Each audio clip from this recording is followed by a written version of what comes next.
Sed bienvenidos, creonautas, a esta videolección en la que vamos a intentar aprender cómo se desarrolló, cómo se configuró, qué fuerza tuvo la oposición al régimen de la Restauración en sus distintas variantes.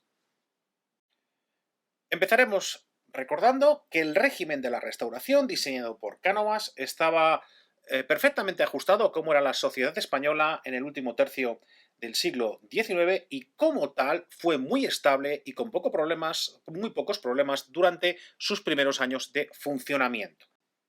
Pero según pase el tiempo y se vayan sucediendo las crisis, el desgaste hará que la oposición, las distintas formas de oposición, puedan ganar un protagonismo cada vez mayor hasta provocar el fin y el fracaso del sistema en los años 20 del siglo XX. Y empezamos nuestro recorrido por las distintas formas de la oposición al sistema canovista por aquellos que fueron los más constantes enemigos del sistema, los republicanos. Los republicanos podemos considerarlos como los principales opositores al régimen de la Restauración, tanto en constancia, ya que se opusieron desde el primer momento, porque se oponían radicalmente al concepto de vuelta de los Borbones, como por su importancia real. Estamos hablando de una fuerza que, a pesar de todos los problemas, pues estuvo siempre en torno al 7-9% de los votos. Sin embargo, siendo la oposición más importante, presenta debilidades importantes que hicieron que su oposición fuese ineficaz durante muchísimo tiempo. La principal debilidad que tenía la oposición republicana es la división interna. Esta la habíamos visto durante el propio experimento republicano de 1873, en la cual las rivalidades personales y los distintos proyectos políticos acabaron provocando el fracaso estrepitoso de la fórmula republicana.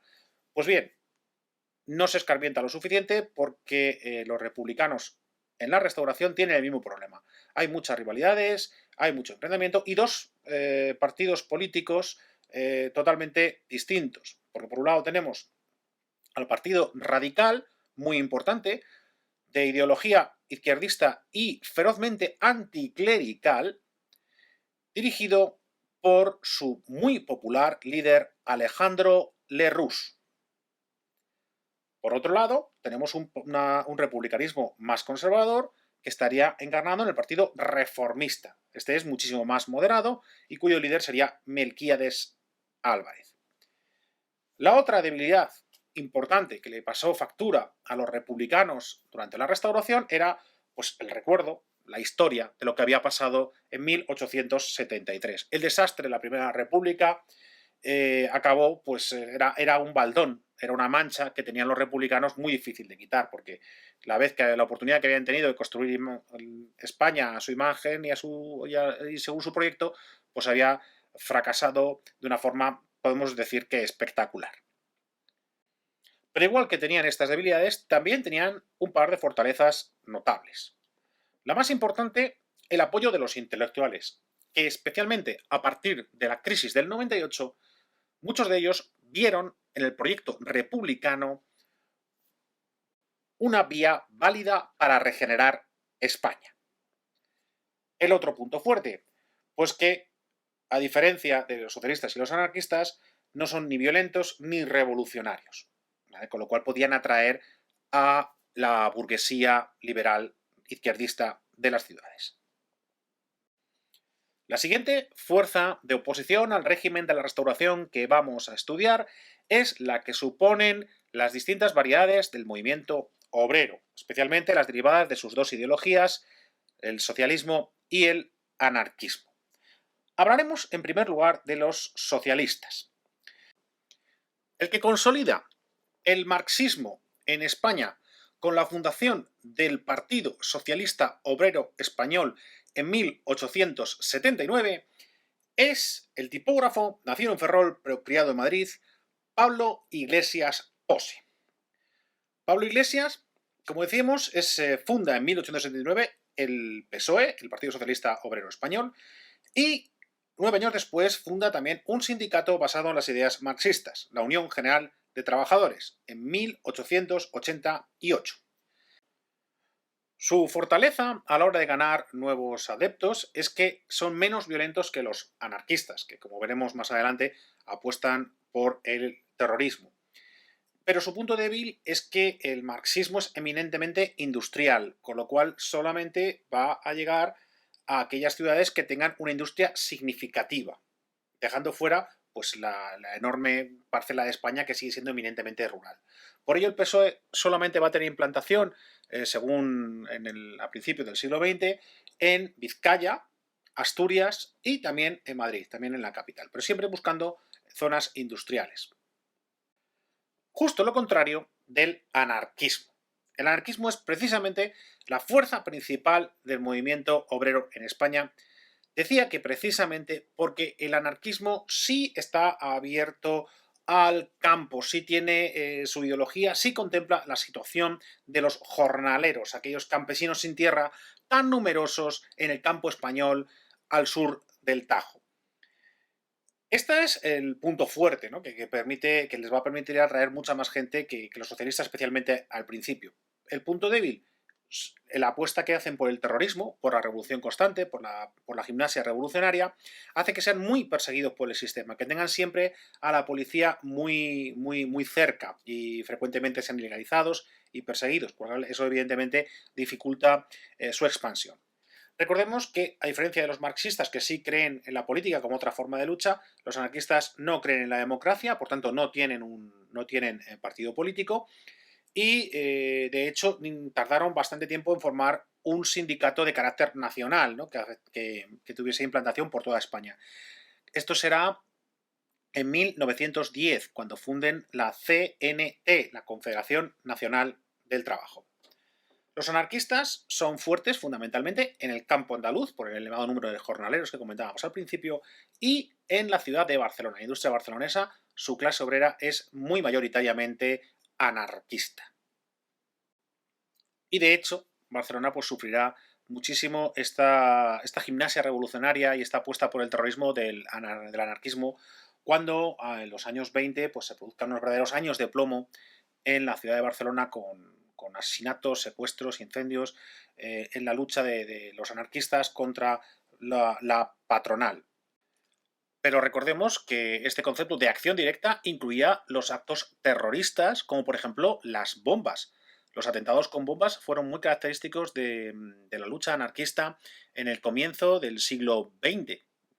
Es muy famoso el atentado con una bomba camuflada en un ramo de flores que arrojaron los anarquistas, concretamente el anarquista Mateo Morral, al paso del cortejo nupcial de la boda de Alfonso XIII con su esposa, en una bomba que asesinó a 28 personas, hirió a más de 100.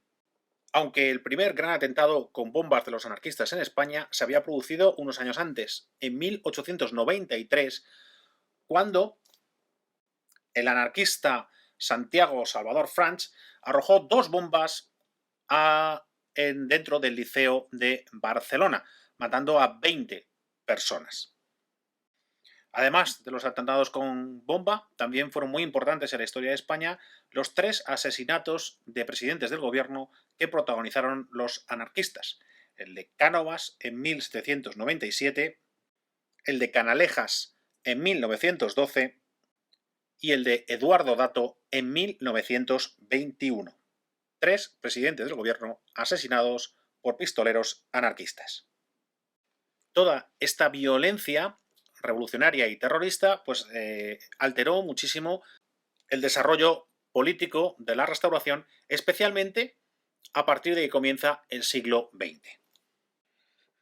Por su parte, los anarquistas fueron también víctimas de una intensa violencia contrarrevolucionaria, es decir, la patronal se defendía contratando pistoleros y sicarios que asesinaban líderes anarquistas, la policía las fuerzas de orden público tenían muy poco cuidado con el respeto a los derechos de los anarquistas en detenciones, etcétera, y no eran raros pues, que muriesen en custodia sin que el sistema velara adecuadamente por sus derechos. El tercer grupo de opositores al sistema de la Restauración lo englobamos en lo que denominamos nacionalismos periféricos, especialmente el nacionalismo catalán y el nacionalismo vasco. Comenzaremos dando un rápido vistazo al nacionalismo catalán. El nacionalismo catalán es un nacionalismo de tipo cultural, de tipo herderiano, basado en la lengua catalana. Recordemos que las ideas de Herder y Fichte, el nacionalismo cultural, se basa generalmente en ese elemento fundamental que es la lengua, que es la principal evidencia de que existe un Volksgeist, de que existe un alma de pueblo, es decir, que ese pueblo tiene un alma y que por lo tanto ese pueblo se convierte en una nación. A España llegan tarde estas ideas y se van a empezar a hacer patentes con la Reinacença de los años 40, que consiste en un renacimiento de la cultura en lengua catalana. A este elemento cultural de reivindicación de la lengua que ellos llamaban propia de Cataluña, del catalán y de la cultura en catalán, se le une un elemento foralista, ¿vale? Que al fin y al cabo habían reivindicado los carlistas en sus sucesivas guerras, ¿no? La reivindicación de estas leyes del antiguo régimen, de estas leyes medievales, de estas leyes, al fin y al cabo, que remontaban a esa nación histórica. Si a esto le sumamos el factor económico, de que el nacionalismo nos podría servir como argumento para pedir, para reclamar una especial protección económica a los gobiernos de Madrid, a los gobiernos de España, pues tenemos ese cóctel que forma el catalanismo político. El catalanismo político va teniendo un desarrollo lento en un principio. Ya recordemos que en un principio se basa fundamentalmente solamente en lo que es la cultura catalana, un renacimiento de la cultura catalana, pero según se van añadiendo elementos, se va a formar este catalanismo que se va a hacer importante ya a finales del siglo XIX. Y en ese sentido son muy importantes dos elementos. El primero, la formación de un partido político de ideología nacionalista catalana, de un partido político que refrende este catalanismo político. Ese partido va a ser la Lliga de Catalunya, que representa un nacionalismo de tipo conservador, de tipo burgués de derechas, dirían hoy en día, cuyo líder, Francesc Cambó, va a ser muy importante para la historia de la restauración, especialmente en el siglo XX va a ser muy importante para el desarrollo político en la España de Alfonso XIII. El otro elemento es el que se recoge en las bases de Manresa. Las bases de Manresa es un documento de 1892 en el que se recoge el programa básico del catalanismo político, el nacionalismo catalán, en el que incluye pues, que la lengua catalana sea protagonista en todas las acciones en Cataluña, que la administración en Cataluña sea 100% catalanoparlante, que los catalanes no sirvan en el ejército español, en definitiva, una serie de ventajas y de privilegios que exigían los nacionalistas catalanas amparándose en la existencia de una nación catalana. El otro nacionalismo es el nacionalismo vasco. En este caso estamos hablando de la creación de una persona muy concreta, ¿vale? Sabino Arana Goiri. Sabino Arana Goiri, de familia carlista, de ideología ultramontana, él era ultracatólico, un catolicismo a ultranza, un catolicismo extremadamente puritano, y que sufre una crisis vital cuando ve que el mundo de su infancia está cambiando a una velocidad de vértigo. Él ve como esa Vizcaya rural, esa Vizcaya bucólica, se está transformando a marchas forzadas en una región industrial, lo cual provoca cambios, por ejemplo, evidentemente a nivel paisajístico, ¿vale? Porque hay que edificar muchísimas fábricas con sus enormes chimeneas, echando humo, pero también demográficos, hay que crear barrios de obreros para que lleguen estos obreros, muchos de ellos inmigrantes de otras regiones. Entonces, eso para él supone un choque. Él rechaza todo esto, en un principio lo rechaza basándose en las ideas carlistas, pero él se va a estudiar a Cataluña y ahí descubre el desarrollo del nacionalismo catalán. Entonces él va a querer copiar las ideas del nacionalismo catalán, va a querer copiarlas y traerlas hacia su patria, hacia Vizcaya. Entonces él reivindica una Euskadi ideal, un mundo antiguo ideal, que se basaba en la lengua vasca. Recordemos que él está copiando lo que él ha visto en el desarrollo del nacionalismo catalán. Entonces él piensa que la lengua de los vascos es la lengua vasca, lo que él denominó euskera, con una raza pura, ¿vale? Sabino Arana vive en un momento en el que el racismo es una ideología basada en la ciencia y que existen razas puras y no un momento en el que nadie se escandaliza si se habla de factores RH diferentes o cráneos de tipo distinto. Así que él reivindica que la raza vasca es una raza pura, sin mezcla con otras razas inferiores procedentes de África, y que eso se demuestra en su forma de ser, ya que el vasco auténtico es un fervoroso defensor y cumplidor de la doctrina católica y reúne en su ser todas las virtudes y ninguno de los vicios. Con estas ideas funda en 1895 el Bizkai Buru Batzar, que sería el embrión del futuro PNV, del Partido Nacionalista Vasco. En un principio, las ideas de Sabino Arana tienen poquísima aceptación, ¿vale? Nunca había habido nada similar a una reivindicación de la nación vasca, todo lo contrario. El carlismo demostraba que el vasco era un fervoroso nacionalista español. De hecho, algunos podrían decir hoy en día ultranacionalista español. Pero la crisis del 98 y el ejemplo catalán va a llevar a captar a una parte de la burguesía, de la nueva burguesía vasca, tanto la pequeña burguesía como la burguesía industrial, que encabezados por Ramón de la Sota van a entrar en el PNV buscando ventajas proteccionistas como las que estaba consiguiendo el nacionalismo catalán. Sabino Arana, junto con su hermano, Luis Arana Goiri, diseña los principales símbolos del nacionalismo vasco. Por ejemplo, la bandera, la icurriña, que en un principio iba a ser la bandera de una Vizcaya independiente, pero que hoy en día es la bandera del PNV y de la comunidad autónoma vasca. También inventa el himno nacionalista a partir de una melodía popular a la que él pone letra y que hoy en día la melodía es el himno de la comunidad autónoma vasca también. Del mismo modo, elaboran una onomástica vasca, es decir, buscan versiones supuestamente tradicionales o antiguas a los nombres que en aquella época se usaban en el País Vasco, buscándoles identidades o buscándoles equivalentes en vasco, y crean neologismos muy importantes dentro del vocabulario nacionalista vasco, como por ejemplo